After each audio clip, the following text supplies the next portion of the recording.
One crucial thing that we all wish we knew before reaching adulthood is that adulthood can be lonely. Whether you've moved away for college, travelling across the world, or surrounded by crazy kids all day, the need to find friends is so important to our mental health as adults. Welcome back, Cycles. Today we'll be presenting you with 5 psychologically proven methods to make new friends and curb your loneliness. Make sure you stick around until the end of the video for a bonus method that works every time.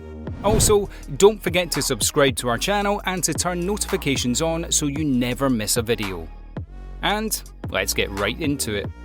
Starting out with our first friend-finding method, start small with people you already know.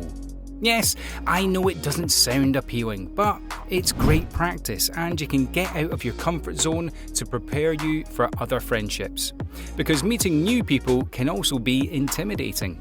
Plus, you never know who you'll get along with if you just give people a chance.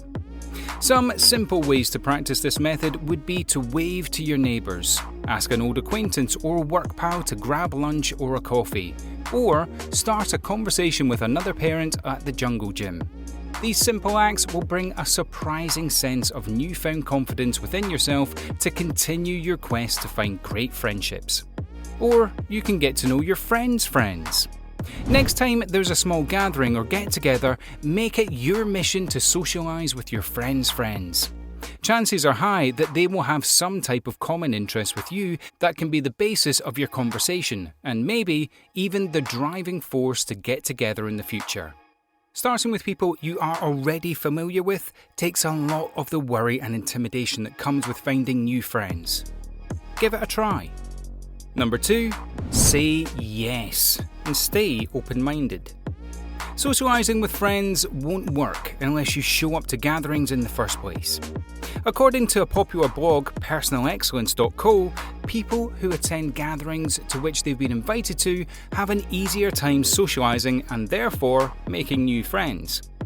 Turning down invitations to weddings, work parties, or children's classmates' birthday parties with the fear of not knowing anyone there is the exact mindset that is keeping you lonely. Having a judgment-free, open mind with any situation that you feel could possibly lead to a new friendship or even just a new simple conversation.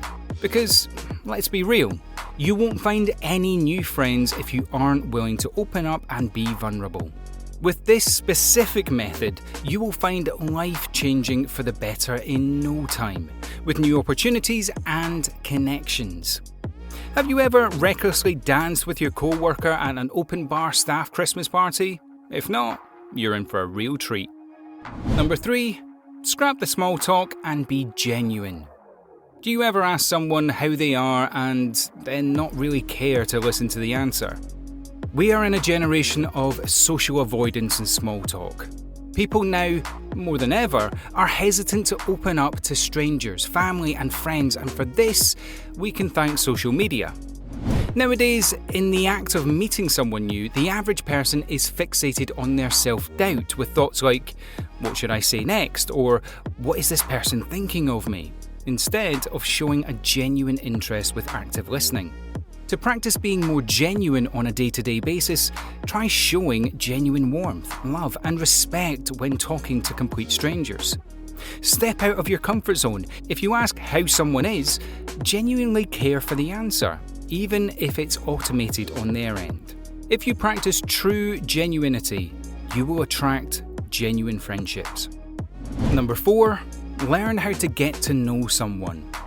So, you scrap the small talk. Now what? Learning how to genuinely get to know someone in today's society is slowly becoming a lost gift. This is another one we can blame on social media and the idea that we already know the person we see on the social media platforms. Newsflash, you don't. According to an article released by girlschase.com, people who lead conversations come off as more confident, attractive, and trustworthy. Leading the conversation and getting to know someone really all comes down to confidence and respect in asking crucial and sometimes risky questions, while keeping in mind where the question boundaries lie. Some great starters would be to ask what they do for a living, what are their hobbies, what are their priorities and goals, what motivates them, what are their passions, or what are their worldly views. Use questions in the right context, be genuine when asking and listening, and don't forget to share things about yourself to avoid an interview feel. Number 5, be yourself. Getting to know someone is all fine and dandy until the questions are being reciprocated. Don't fret. And don't try to be someone else. Being genuine can take you far. But there are a fair shape of genuine people who are not authentic. Authenticity is not only powerful, but it's actually necessary for long-term friendships. When meeting someone new or rekindling an old friendship, don't hesitate to share details of your life that you may be ashamed of, embarrassed of, or not happy about.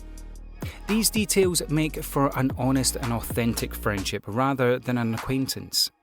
Opening up about yourself also paves the way for a judgment-free zone that will make your friend comfortable enough to open up about themselves. Don't hesitate to have boundaries of what you're comfortable talking about or what feedback you take about a situation, because in the end, friendship is all about providing support and comfort for one another. Last but not least, the bonus method that works time and time again. Stop cancelling plans. Plan cancelling is on the rise, with a number at a dangerous all-time high. I know it sounds silly, but just as we are a generation of social avoidance and small talk, we are equally bad for cancelling plans. Let's be honest here, even if you weren't the one to cancel the plans, you were definitely relieved when the other person did. Stick with your plans and rehearse to yourself why you said yes in the first place. Talk to yourself in to the plan rather than out of it for the few days leading up to it. I promise, more times than not, you will convince yourself to be excited for it. Not to mention, when it's all over, you will thank yourself for all the fun you had. Alright Psychos, that wraps up today's video. Let us know in the comments below if you've used any of these methods and how they worked for you. Also make sure to leave us a like, share the video with your friends, and also subscribe to the channel for more videos like today. Hope you enjoyed it, and we'll see you in the next video.